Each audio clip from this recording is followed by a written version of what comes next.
The air buzzed with the anticipation of a Friday night.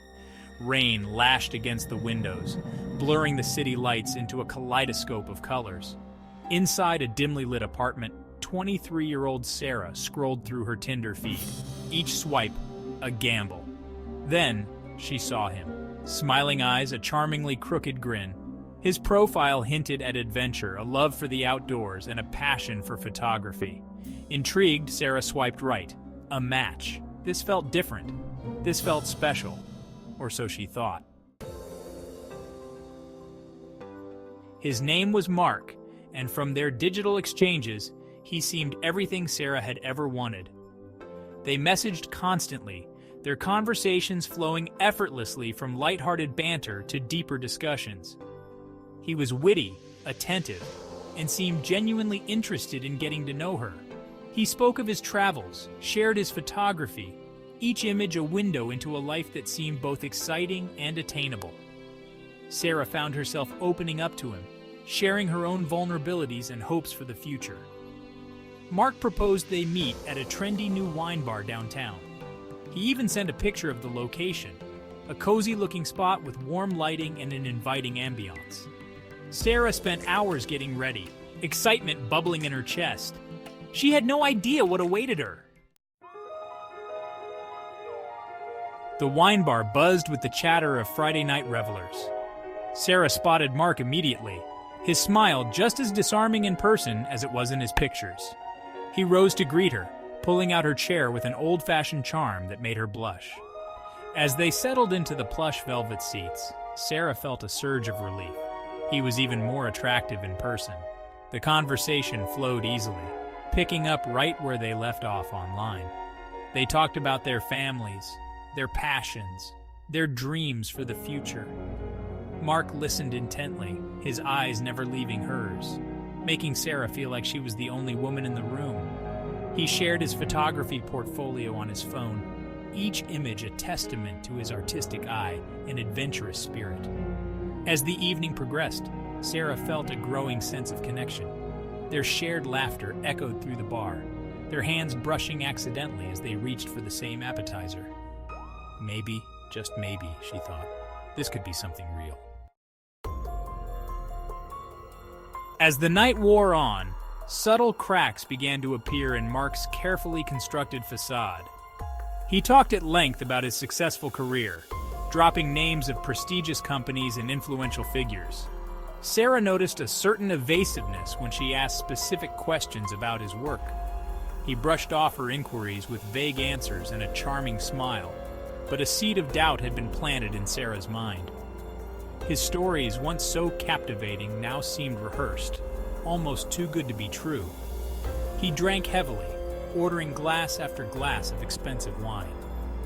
When she declined his offer to walk her home, a flash of anger crossed his face, quickly masked by a forced smile. As she slid into the back seat, a sense of unease washed over her.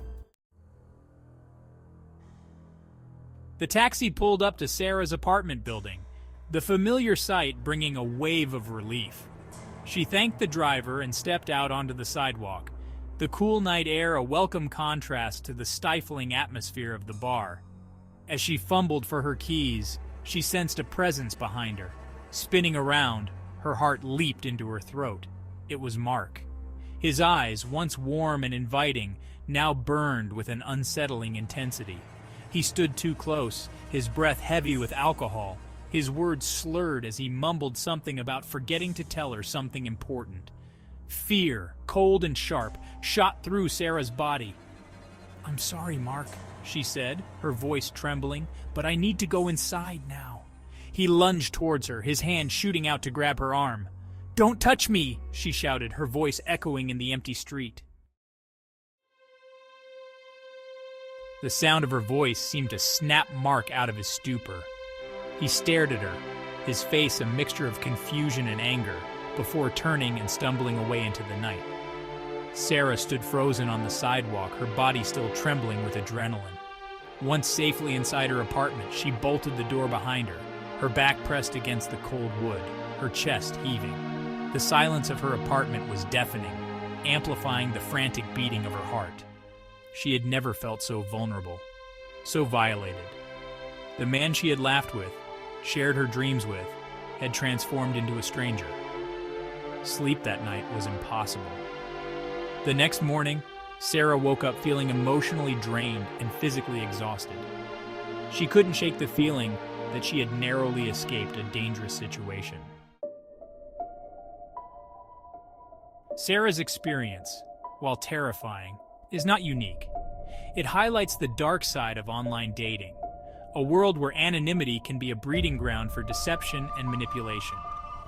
In the digital realm, it's easy to construct a persona, to present an idealized version of oneself. This digital facade can be incredibly convincing, lulling individuals into a false sense of security. The anonymity of the internet emboldens some individuals to behave in ways they never would in the real world. This can lead to a lack of empathy and respect for others, as individuals become reduced to profiles. The rise of online dating has also seen a corresponding increase in cases of catfishing, where individuals create entirely fake profiles to deceive and exploit others. The emotional fallout from such encounters can be devastating. Sarah's story serves as a stark reminder that the digital world is not a separate entity from reality. The actions we take online have real-world consequences, and the people we meet online are not always who they seem. It's easy to get caught up in the excitement of a potential connection, to overlook warning signs, and to ignore red flags. However, it's crucial to remember that online interactions should be approached with the same caution and discernment as we would apply in the offline world. This is not to say that all online dating experiences are negative or dangerous. Millions of people have found love and companionship through online platforms. However, it's essential to be aware of the potential risks and to take steps to protect ourselves. If we feel uncomfortable or unsafe at any point, we have the right to end the interaction and block the individual. So how do we navigate this complex and often contradictory world of online dating? The key lies in finding a balance between openness and skepticism. This starts with being honest with ourselves about what we're looking for in a partner and setting realistic expectations. It's easy to get swept away by the fantasy of the perfect match, but it's important to remember that everyone has flaws and imperfections. We should also be wary of profiles that seem too good to be true, as they often are.